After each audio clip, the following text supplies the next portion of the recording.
is a miniature skirmish style game. So essentially what will happen is we'll activate. Actually, you guys are going to be Rick and Carl. I'm going to be the scavengers. And what we'll be doing is trying to get these resources that are first one to get 7 out of the 9 wins, or whoever has the most to win this gets done. Now we're going to play through just a couple rounds to give you an idea as to what it's like. Because it takes about 45 to make noise. Just draw one of them towards you. And you can move, which is the most important part of it. So what you'll do is you have 2 options. You can sneak, or you move 4, or you can run, where you move 8, but at the end of your movement you draw in one of the closest. So, as an example, if I ran here and I made noise, the closest one is this one. It's going to go bump and it's going to hit the barrier. Even though it can move full 6, it just stops right there. It's a walker, it's not very small. Now if it's already up against the barrier and I'm like, woo! It's just going to go, okay, yeah, that's fine, I already hit the barrier. So I'm going to come around now. I'm not that bad. To give you an idea of how play works, I'm going to go ahead and take one turn with my guys, and then we'll go back and forth until they're all activated. Once they're all activated, we're going to check this. This is the kill zone. So let's say I was like, aha! I barely got there and you didn't get me, and it's like, you're in my kill zone. It kind of gets to inch my way over. Alright? So we got to be mindful of where we end up at the end. Even if we do sneak up next to one, if we're in their kill zone, they'll make their way across the board. If we check the kill zone, there will be an event. An event's always bad for us. It's going to be something like the walkers move, or the threat level goes up, or more walkers coming from the side of the board. Then we'll have melee combat. So anybody who's engaged like this, that means base is touching, they're going to fight at that time. So if you're like, I'll run up with the baseball bat guy and I swing at him, you got to wait until the melee phase and then it occurs. Finally, at the very end, there's some cleanup. Basically, any walkers that were knocked down have a chance of getting back up, and anybody who's bitten starts to lose health, possibly.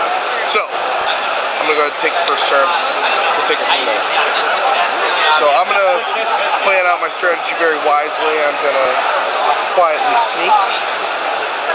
Put over here. There's a barrier there. And then, you know, conservative approach. I'm going to shoot my gun at him, make a lot of noise. You have an extra map.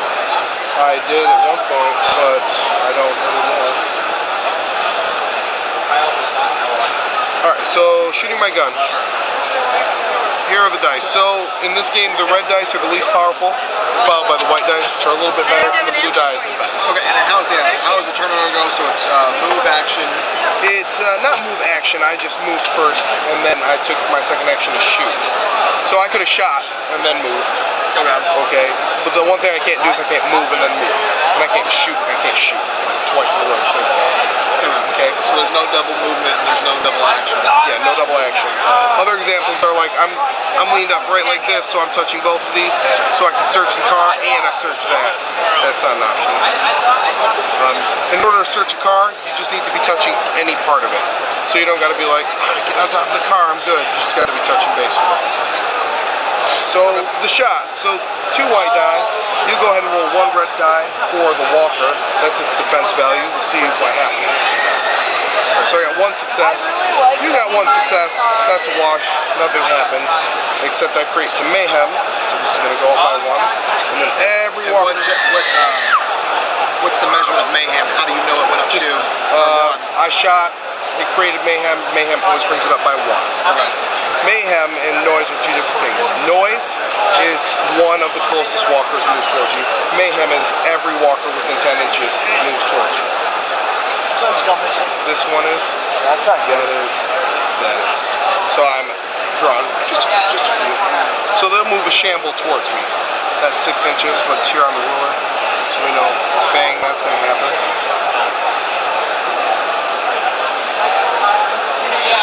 So he's going to make it here.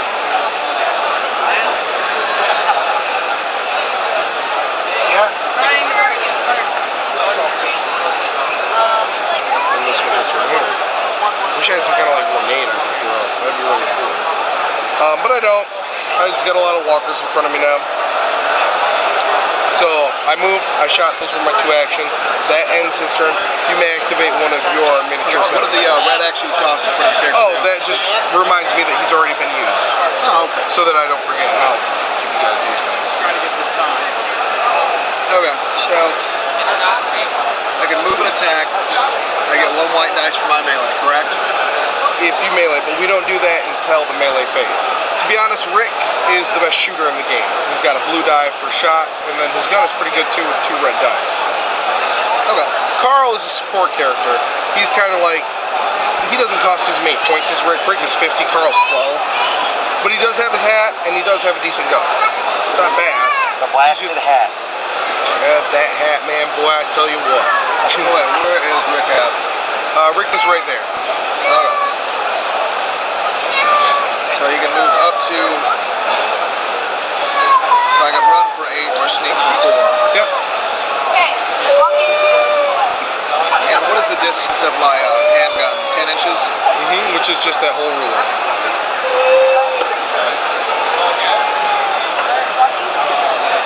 And all the bad guys are over here. Those are A lot of us. Yeah.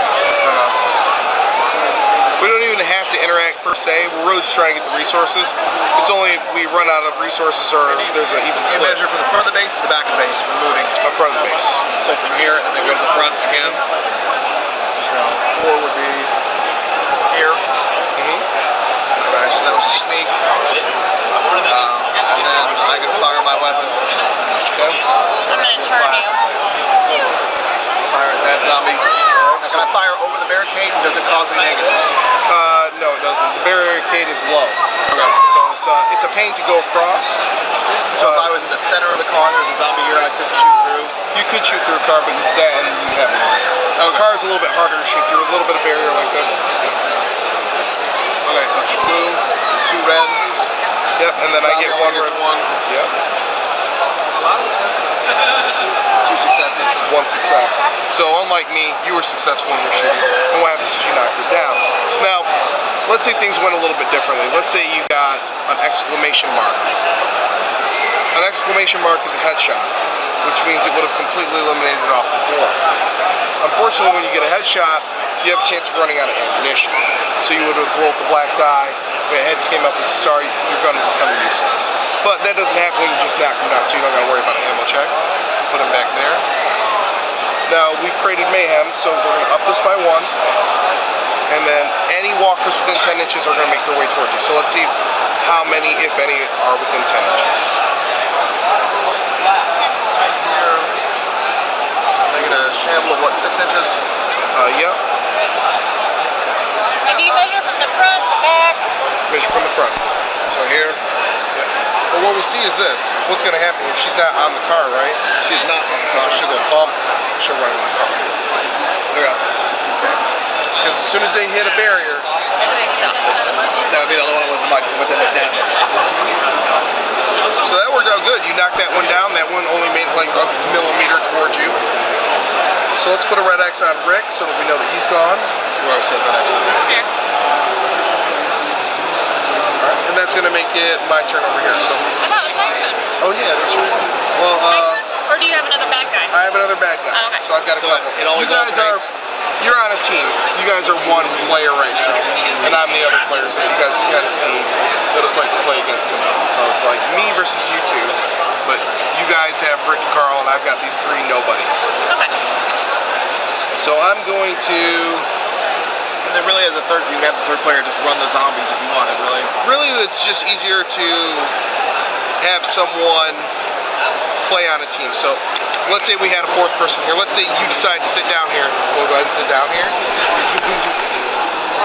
So we're on a squad. It's me and him. He's going to control these 2 for me. I'm going to control him. And we're going to kind of play against each other. Alright. So, what do you think we should do? How long have you been watching? I wasn't sure. Just a couple minutes. Okay, so we should probably try and get some resources. I agree. We're in agreement. Resources is what we want, no matter the risk. Well, maybe not no matter the risk. So we've got this guy right here. He's actually a pretty good melee fighter. He's got a baseball bat, right? So what we're going to do is this. We're going to move 5. Oh, you can change direction. Yeah, we're not zombies. Yeah. Only zombies have to go in a straight line. We're going to move here. Now, we can't quite make it to him. That's okay. I got a plan for that. Because he's in the kill zone? Yeah, because he's in the kill zone, so I'm counting on him making his way the rest of the way there. at the end of all of this. Now I have a second action, I don't want to waste it. So what I'm going to do is hold my nerve. And what hold my nerve does is I've got a 50-50 chance of bringing this down one shot. It kind of helps out everybody, but when you don't have another viable action that's good, this is easy. Now, if I was really worried about this one engaging someone else, alternatively I could make some noise and it would just come right towards me. Well, nope, that did not work. So he's been activated. Now it is your turn. Sorry, I got chilly. No, it's all good. What are you doing, Carl? Oh, stay in the house. Oh! Sorry. Okay, so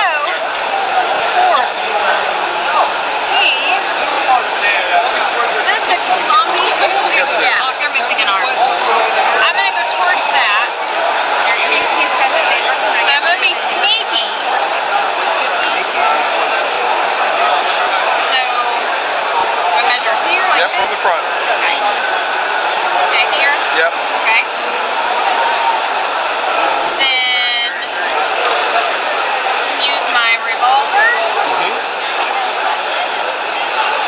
Just turning. So then I would get, it adds a red dice. And so I'm shooting. Okay, so I get one and then another one, so that's all I get, right? Perfect. Here you go. You're going to be the walker, so you're kind of just defending against the shot. Oh. All right, so you got 3 and an exclamation mark. When we talk about exclamation marks, that means headshot. So instead of knocking it down, it's removed from play, completely gone.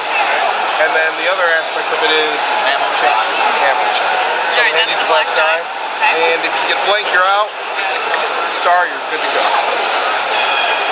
Good. So no ammo. George, good luck. You're good to go. If you run out of ammo, where can you pick up more ammo? Supply crates. Yep. There's a chance that there's going to be some in there because you draw out of this deck every time you pick up. Now most of the things in those are good. There might be a lurker in some of them. There might be nothing once in a while, as well as booby traps. So we will go ahead and activate our last person. This is our runner here.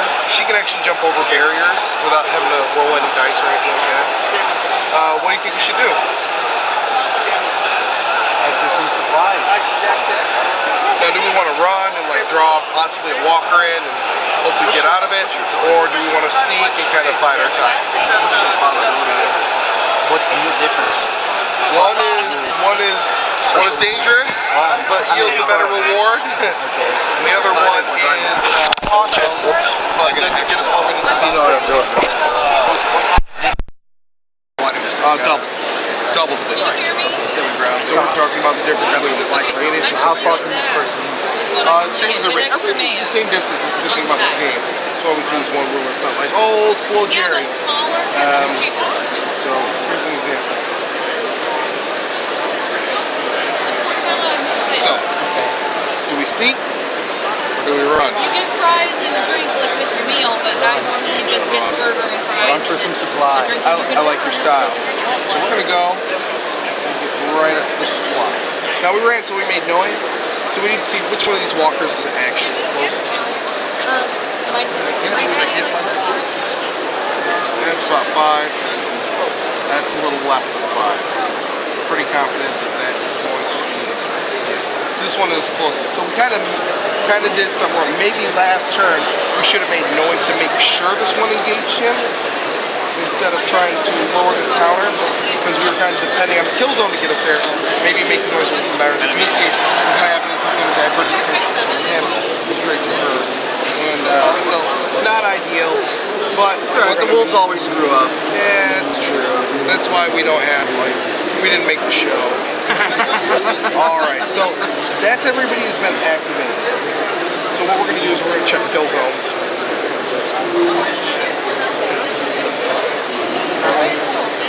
He's good. They're already engaged, so there's no worry about the kill zone. And nobody else is feasibly close to anything. The kill zones only go over zombies. Only go over zombies. So now we will go ahead and do an event. I missed the kill zone. Does that mean just all the zombies within the kill zone? Or if you're within the kill zone of a zombie, it automatically comes to you? Yes, it is. Okay. Now we'll do an event. So, won't stay down. All quiet, low threat. For each prone walker roll a black die on a star, the walker gets up.